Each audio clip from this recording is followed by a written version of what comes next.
What is up, everybody? I'm your host of Browning and Stave, and I bet you're wondering what is going on over at CNN. Was it really infiltrated by a MAGA extremist? Well, let me explain. But before I do, be sure to hit like and subscribe, and let's get into it. Many, if not all of you, I'm sure remember Biden's recent speeches, making clear that we need to accept the results of elections. There were multiple times where he said election deniers were MAGA extremists. Here's a clip of him very recently talking about how damaging it is to deny elections. It's estimated that there are more than 300 election deniers on the ballot all across America. We can't ignore the impact this is having on our country. It's damaging, it's corrosive, and it's destructive. So how does that equate to CNN being infiltrated by MAGA extremists? Well, ladies and gentlemen, I give to you Anna Navarro. Because I want to talk, I've been dying to talk about Florida. Yes. And I think it's being completely misread. I think the narrative is all wrong. Okay, so hold on, let me just put a pause on. The narrative is on. Ron DeSantis is the king of Florida and has done what no one thought could be done. That's Which the narrative. Now correct Which I it. told you yesterday was going to be the case. Yes. I told you he was going to win bigly. But listen, Ron DeSantis barely won in 2018 by 35,000 votes by the skin of his teeth against a black, progressive, little-known mayor from Tallahassee, Florida. Yesterday, he won by 20 percentage points. Why?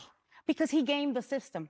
Because he turned Florida into an unlevel playing field. They changed election laws, making it harder to vote by mail.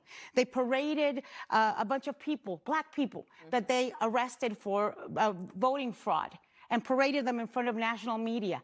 He created an election police. He also was very good in responding to hurricanes and other tragedies. He also invested and laser focused on Miami-Dade. And in the meantime, turnout was 10 points lower than it was in 2018. In 2018, it was 63%. Yesterday in Florida, it was 53%. Oh, Anna, didn't you hear Biden? Denying elections by implying someone cheated is corrosive. It also makes you a MAGA extremist, which is weird. But anyway, let's think about what she said for a second. Ron DeSantis cheated because he wouldn't let us cheat. He scared a bunch of people out of cheating and arrested people for election fraud. That's why he won. Also, he was really good at his job, but mostly he cheated. As she looks back on her statement with her PR team, she'll likely regret it. Not because she has integrity, but because at some point it's going to dawn on her that she basically said Democrats would have won if DeSantis let them cheat. Probably not the own she thought it was at the time. Now, did her co-workers condemn this election denier on air, as they would expect Fox News to do? Of course not.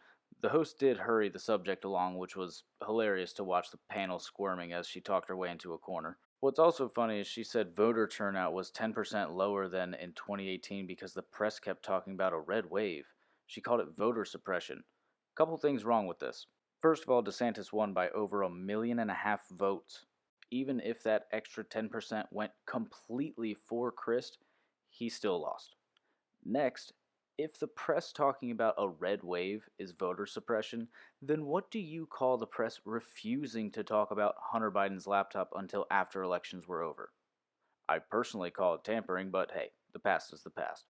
Anyway, I just thought that was pretty funny, seeing the left doing what they constantly complain about. But that's it for this one. As usual, be sure to like, subscribe, share the video with a like-minded friend or two. We get a lot of views on our shorts, but we gotta beef up the numbers on our long-form videos like this, and we can't do it without you. So again, subscribe, and I will see you next time.